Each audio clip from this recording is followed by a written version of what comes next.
Naira office से आई तो देखा कि उसके ससुर हॉल में बैठे लैपटॉप पर अपना काम कर रहे थे। उसने मुस्कुराते हुए पापा जी से पूछा, आपका आज का दिन कैसा रहा पापा जी? ठीक था बेटा, तुम्हारा आज का दिन कैसा रहा? बहुत अच्छा नहीं, लेकिन ठीक था पापा जी। नायरा की बात सुनकर पापा जी के पास ही बैठे समीर को नायरा के कुछ परेशान होने का अंदेशा हुआ। इसीलिए उसने पूछा, क्या हुआ नायरा, कोई दिक्कत है? तुम्हारी आज की प्रेजेंटेशन कैसी थी नायरा? कुछ खास नहीं, बट इट्स ओके समीर, कहती हुई नायरा अपने कमरे में चली गई। तो समीर ने पापा से कहा, लगता है नायरा का प्रेजेंटेशन अच्छा नहीं गया है। 3 दिनों से रात रात भर जागकर तैयारी की थी उसने, शायद इस वजह से कुछ परेशान है। मैं जरा देख कर आता हूँ। नायरा के पीछे कमरे में जाते हुए समीर को पापा जी ने चश्मे के ऊपर से झांक कर देखा और फिर चुपचाप लैपटॉप पर अपने काम में लग गए। 5 मिनट में ही कमरे से बाहर आकर समीर ने किचन की तरफ बढ़ते हुए पापा जी से पूछा, पापा जी चाय लेंगे? नायरा के लिए बनाने जा रहा हूँ। तू क्यों बनाने जा रहा है? मीरा नहीं आएगी क्या? नाम तो पापा जी ने मीरा का लिया, पर मन से कहना ये चाह रहे थे कि चाय नायरा खुद क्यों नहीं बना रही है, तू क्यों बना दे रहा है? मीरा तो 8 बजे आएगी पापा जी, और वैसे भी किसी का दुख और तनाव कम करने का सबसे अच्छा तरीका है उसे अपने हाथ से 1 कप चाय बनाकर पिला दो। फिर देखो उस चाय के कप में घुले तुम्हारे प्यार के जादू से सामने वाले का दुख और तनाव कैसे छूमंतर हो जाता है। तभी पापा जी को अपनी पत्नी अनुपमा की हिदायत याद आ गई। बच्चों की गृहस्थी में 4 दिनों के लिए जा रहे हैं तो दखलंदाजी मत करिएगा। उनकी गृहस्थी है, जैसे चला रहे हैं चलाने दीजिएगा। वे नए जमाने के बच्चे हैं। आंखें और मुंह तो बंद कर सकता हूँ, पर इस कान का क्या करूँ जो सब कुछ सुन लेता है और फिर मुंह को कहने लगता है कि बोलो कुछ। पापा जी ने जेब से रुमाल निकाला और मुंह को रगड़कर पोंछा। पापा जी चाय। समीर को 3 कप चाय सेंटर टेबल पर रखते हुए देखकर भरसक अपने स्वर का व्यंग छिपाते हुए पापा जी बोले, नायरा को अंदर ही दे आओ बेटा, यहाँ आएगी तो दर्द बढ़ जाएगा। अरे नहीं पापा, वहाँ अकेली पिएगी तो आपकी टेंशन से बाहर कैसे निकलेगी? बस हाथ मुंह धोकर आती ही होगी। सॉरी पापा जी, प्रेजेंटेशन बिगड़ जाने की वजह से थोड़ा परेशान हो गई थी। कहते हुए नायरा जब सोफे पर आकर बैठ गई तो पापा जी हैरानी से उसकी तरफ देखने लगे। ऑफिस से आने पर जो तनाव उसके चेहरे पर था अब वो बिल्कुल नहीं था। चाय का घूंट भरते भरते पापा जी तिरछी नज़र से नायरा को देख देख कर सोचने लगे कि अनुपमा के सिर में दर्द होता है तो वो तो इतनी जल्दी फ्रेश नहीं हो पाती है।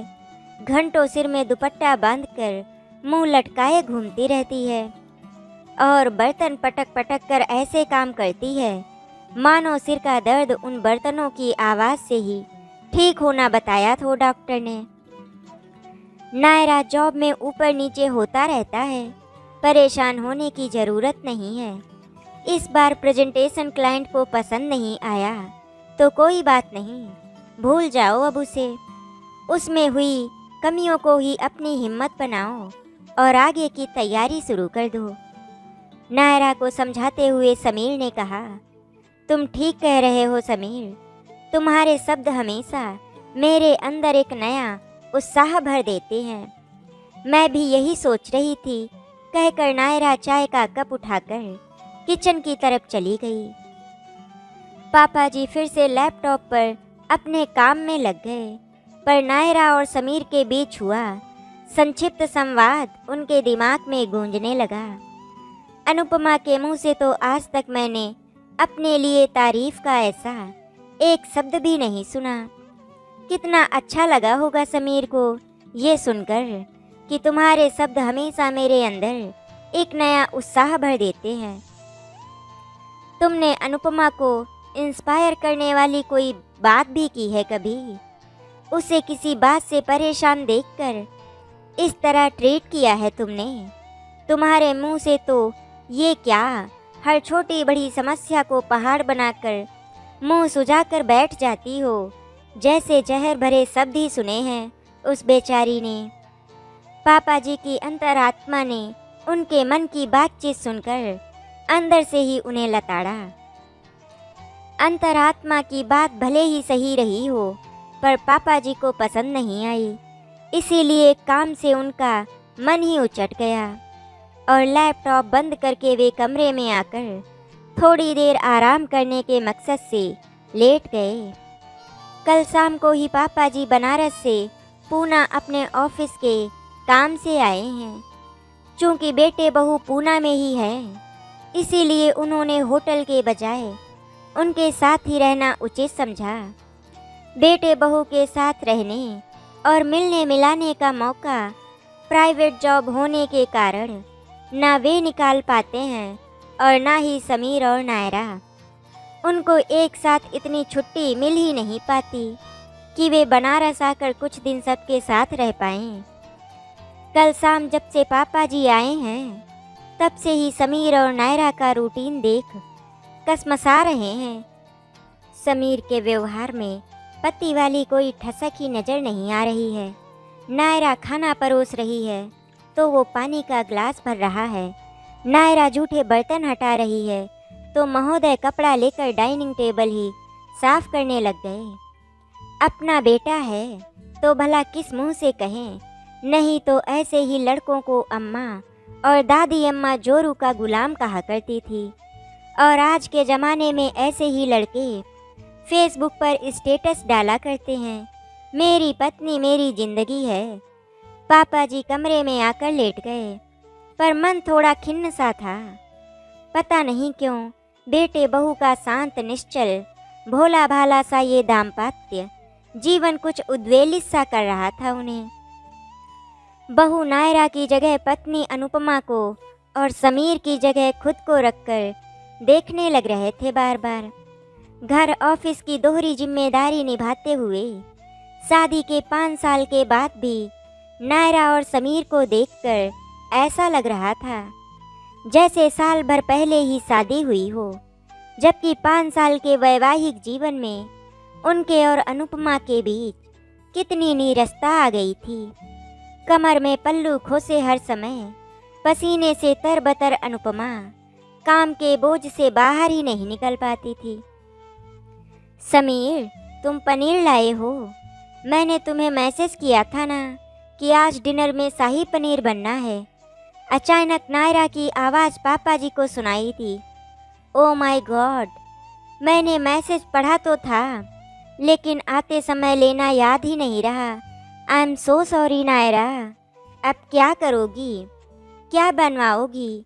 मीरा ने आकर जब नायरा से पूछा कि डिनर में क्या बनाना है, तो नायरा ने समीर से पनीर के बारे में पूछा। समीर का जवाब सुनकर पापा जी के कान खड़े हो गए, नायरा के झल्लाहट भरे स्वर सुनने के लिए कि तुमसे तो कोई काम कहकर पछताने लगती हूँ। एक काम भी ठीक से नहीं हो पाता है तुमसे, इससे अच्छा तो मैं ही लेती हुई आती। अब क्या बनेगा इस समय, दिमाग खराब कर देते हो, पर ये तो उल्टा ही हो गया।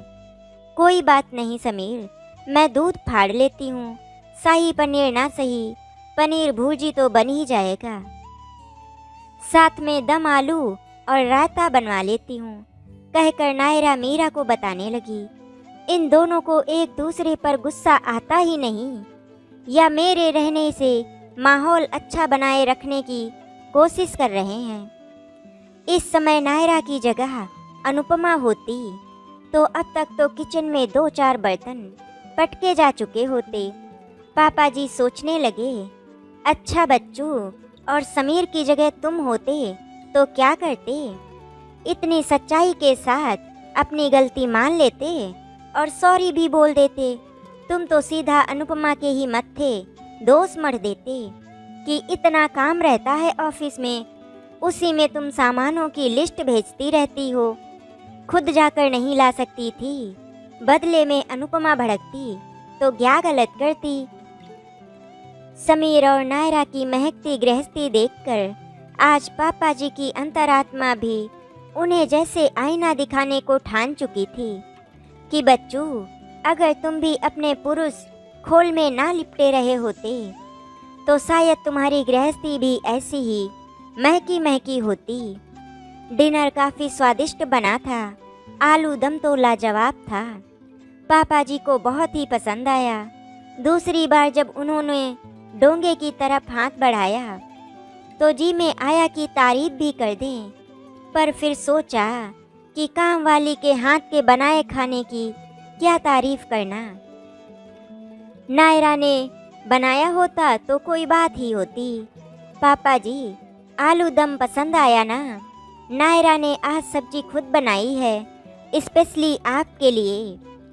समीर ने पापा जी से कहा तो पापा जी अचकचा गए। बहू, तुमने बनाई है सब्जी? मैंने तो सोचा मीरा ने बनाई होगी, इसीलिए कुछ कह नहीं रहा था। सब्जी वाकई में बहुत अच्छी बनी है, तभी तो मैंने दोबारा भी ले ली।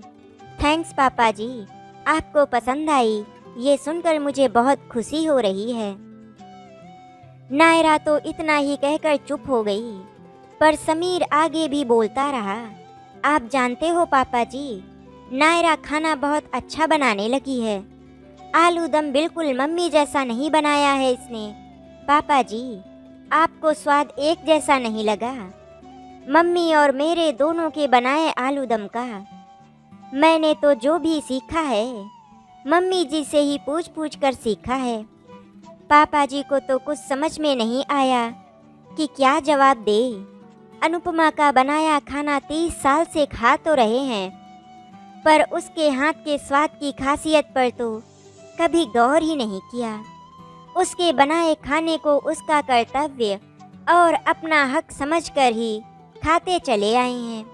अभी तक उसने तारीफ या प्रशंसा करने जैसी किसी औपचारिकता की आवश्यकता ही नहीं समझी उन्होंने। और अगर कभी किसी मेहमान ने तारीफ की तो उसमें कोई नुक्स निकालकर अनुपमा के मुंह को स्याह कर देते थे। पत्नी के बनाए खाने की तारीफ करने पर उसका चेहरा कितना खिल जाता है, ये पापा जी ने आज देखा और सोचने लगे कि क्या वे भी ऐसा कर सकते थे। खाना खाकर पापा जी आकर बिस्तर पर लेट गए, पर मन चहलकदमी कर रहा था। अनायास ही वे आज अपने बेटे की गृहस्थी से अपनी गृहस्थी की तुलना करने लग गए थे। भला ऐसी क्या खूबी है समीर और नायरा की गृहस्थी में कि यहाँ सब कुछ महका महका सा लग रहा है और नायरा और समीर की आंखों में हर समय एक दूसरे के लिए प्यार और कृतज्ञता झलक रही है।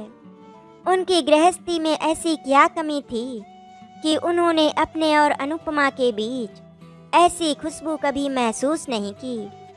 नायरा कितनी एक्टिव और स्वीट बोलती है, कितनी कुशलता से ऑफिस और घर दोनों संभाला हुआ है उसने। अनुपमा में ये एक्टिवनेस कहाँ है भला? बात बात में आग जैसी भड़क उठती है। पापा जी की अंतरात्मा के एक चापलूस कोने ने उनको समझाया तो दूसरा कोना भड़क उठा। बच्चू, कभी अपने गिरेबान में भी झांक कर देखो, क्या थी तुम्हारी बीबी और तुम्हारे पुरुष दम्भ ने उसे क्या बनाकर रख दिया। नायरा से तुलना कर रहे हो उसकी।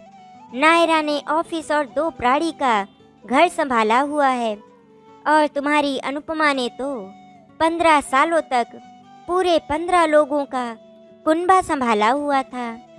एक एक के हाथ पर समय पर हर चीज़ थमाया था उसने। उसकी चहेती थी वो, एक तुम ही हो जिसे 1000 शिकायत बनी रही हैं उससे। एमए फर्स्ट क्लास थी, पीएचडी करने की इच्छा कई बार व्यक्त की थी उसने तुमसे, पर तुमने क्या किया? माँ बाबूजी को पसंद नहीं आएगा कहकर उसका पत्ता काट दिया था। मैं तो अंतरात्मा हूँ तुम्हारी, मुझे तो पता है ना कि तुम जानते थे कि माँ बाबूजी कभी नहीं रोकेंगे अनुपमा को। तुम ही नहीं चाहते थे कि अनुपमा घर गृहस्थी से बाहर निकले। कितना रोती रहती थी वो अपनी डॉक्टरेट कर पाने की इच्छा अधूरी रह जाने पर, और आज सोच रहे हो कि अनुपमा नायरा की तरह हमेशा कूल क्यों नहीं रहती है। अरे अपनी इच्छाओं का दम घोट कर भी भला कोई खुश रहता है।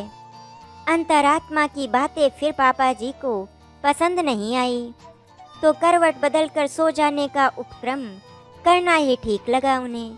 सुबह उठे तो नायरा और समीर दोनों ही उठ चुके थे। मीरा किचन में काम कर रही थी और नायरा मशीन में कपड़े धो रही थी और समीर डस्टिंग कर रहा था। ये देखकर पापा जी को गुस्सा तो बहुत आया, पर चुपचाप पेपर उठाकर अपने कमरे में जाकर बैठ गए। नाश्ता लग गया था तो तीनों साथी नाश्ता करने बैठे।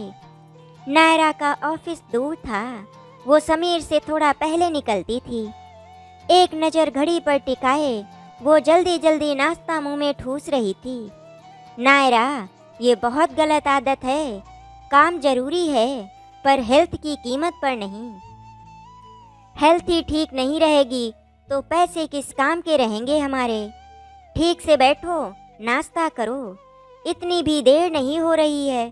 कहते हुए उसने दूसरा पराठा नायरा की प्लेट में डाल दिया। गरम पराठा नायरा को खाने में टाइम लगता, इसीलिए समीर ने नायरा के पराठों को 4 टुकड़ों में तोड़ दिया। भाप निकल जाने से पराठा ठंडा हो गया और नायरा ने जल्दी जल्दी दूसरा पराठा भी खा लिया। पति पत्नी के रिश्ते में ऐसा वात्सल्य वाला प्यार भी हो सकता है, ये देखकर पापा जी कहीं खो से गए। वे छोटे थे तो अक्सर उनके स्कूल जाने के समय पर माँ ऐसे ही पराठा तोड़कर ठंडा करके खिलाया करती थी।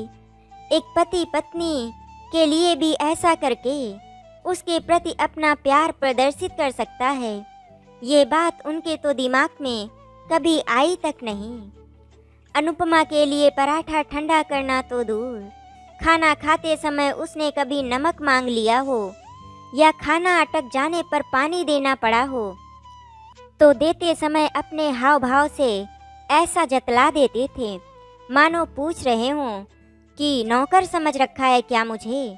पापा जी को आज ऐसा लग रहा था मानो समीर और नायरा की गृहस्थी उनके लिए एक पाठशाला बन गई है और उनकी अंतरात्मा गुरुजी की छड़ी बनकर खड़ी हो गई है। कमरे में जाकर उन्होंने अनुपमा को फ़ोन लगा दिया। हेलो, क्या कर रही हो अनुपमा? अरे आज सुबह सुबह फ़ोन करके हाल चाल ले रहे हो? सब ठीक है ना? हाँ सब ठीक है। नाश्ता कर लिया तुमने? पूछते हुए पापा जी को खुद ही बहुत अजीब सा लग रहा था। हाँ कर लिया, पर आज आप सब ठीक तो है ना वहाँ?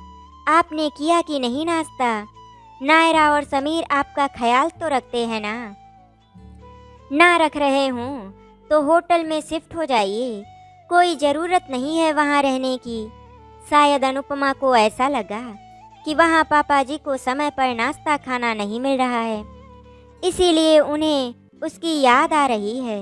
अरे बाबा सब ठीक है यहाँ, नायरा और समीर दोनों ही बहुत ख्याल रख रहे हैं मेरा।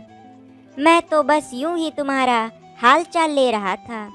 दरअसल आपने आज से पहले कभी मेरे खाने पीने के बारे में मुझसे नहीं पूछा ना, इसीलिए। न जाने क्यों अनुपमा का गला भर आया और उसने काम का बहाना बनाकर फ़ोन रख दिया। कौन कहता है कि औरत सबसे अधिक अपनी संतान से प्यार करती है। झूठ मूठ का अंदेशा भर हुआ कि शायद समीर और नायरा मेरा ख्याल नहीं रख रहे हैं, तो बिना एक पल गवाए उन्हें छोड़कर तुरंत होटल में शिफ्ट होने की सलाह दे दी मुझे। और एक मैं हूँ आज तक अनुपमा के आंसुओं और उसके उतरे चेहरे को देखकर भी अनदेखा करता रहा हूँ। उफ, कितना कायर हूँ मैं। अपने दंभ के कारण मैं अनुपमा की नज़रों में कितना नीचे गिर चुका होऊंगा। मैंने कभी ये क्यों नहीं सोचा।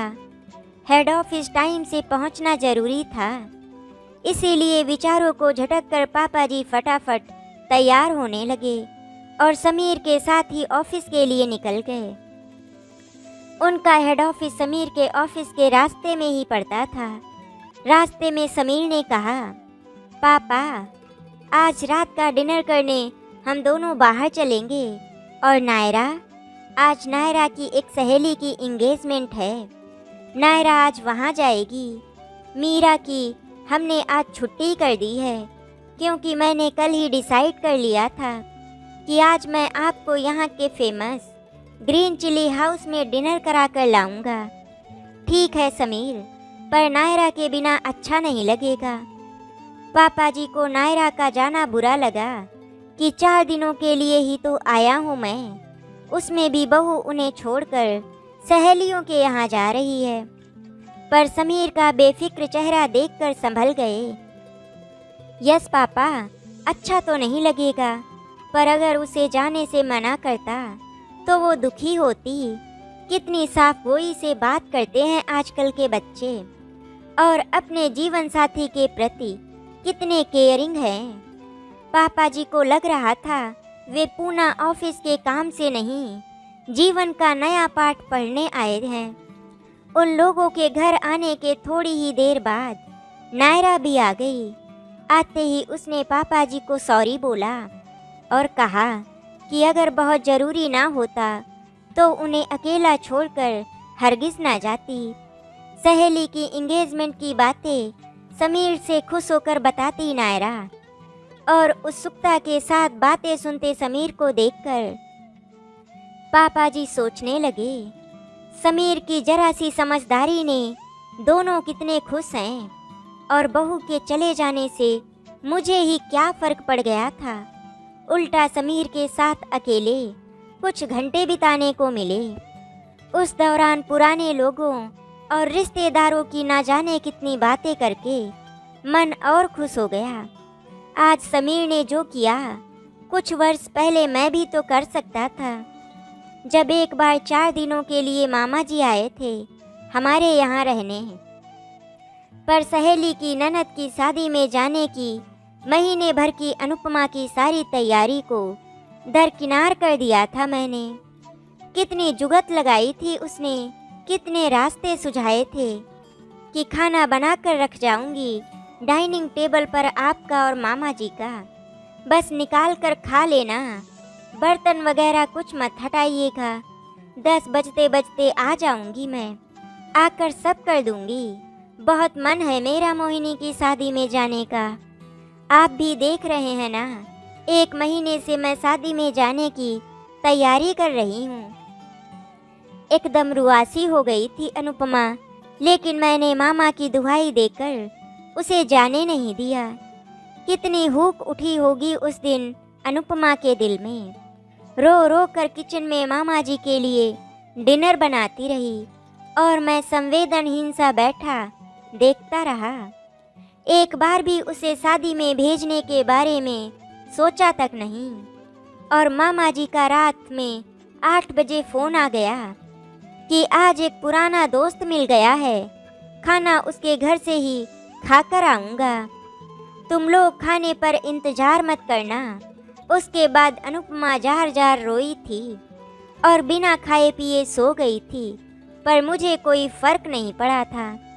दूसरे दिन सुबह से मामा जी का पूर्व व्रत आव भगत करती अनुपमा को देखकर मैंने सोचा था कि वो सामान्य हो गई है, पर वो सामान्य नहीं हुई थी। मामा जी का सत्कार करके उसने अपना कर्तव्य पूरा किया था। मुझसे तो 10 दिन तक सीधे मुंह बात नहीं की थी उसने। उनके लिए भी उसे ही कोसता रहा था मैं बात बात में। समीर की तरह समझदारी मैं भी दिखा सकता था। अनुपमा शादी में चली गई होती तो मामा जी या मुझे क्या फ़र्क पड़ गया होता भला। पर कौन था जो मुझे रोकता रहता था? मेरा अहम, मेरा पुरुष होने का दंभ, मेरा पति होने का अहंकार। रात के 12 बज गए थे। पापा जी की आंखों में नींद आज कोसों दूर चली गई थी। नए जमाने के उनके बच्चे जीवन जीने की एक अलग ही कला सिखा रहे थे उन्हें। ऐसा लग रहा था ऐंठ वाला जीवन जीते जीते वे भी थका सा महसूस करने लगे हैं। अब वे अपनी जीवन संगिनी के साथ महका महका जीवन जीने को व्याकुल हो उठे। पापा जी फोन की गैलरी सर्च करने लगी। काफ़ी सर्च करने के बाद उन्हें अनुपमा के साथ अपनी एक खूबसूरत सी हंसती हुई फोटो मिल ही गई। उसे उन्होंने फेसबुक पर अनुपमा नायरा समीर को टैग करते हुए पोस्ट कर दिया और कैप्शन में लिख दिया, मेरी पत्नी मेरी जिंदगी है। मुस्कुराते हुए पापा जी ने करवट बदली और सबके कमेंट्स और अनुपमा के शर्म से सुर्ख होते गाल की कल्पना करते हुए सोने की कोशिश करने लगे। सोते हुए भी उनके होंठों पर मुस्कान तैर रही थी। आशा करती हूँ आपको हमारी कहानी अच्छी लगी होगी। अगर आपको हमारी कहानी अच्छी लगी तो वीडियो को लाइक एंड शेयर करें, चैनल को सब्सक्राइब करें। वीडियो देखने के लिए आपका धन्यवाद।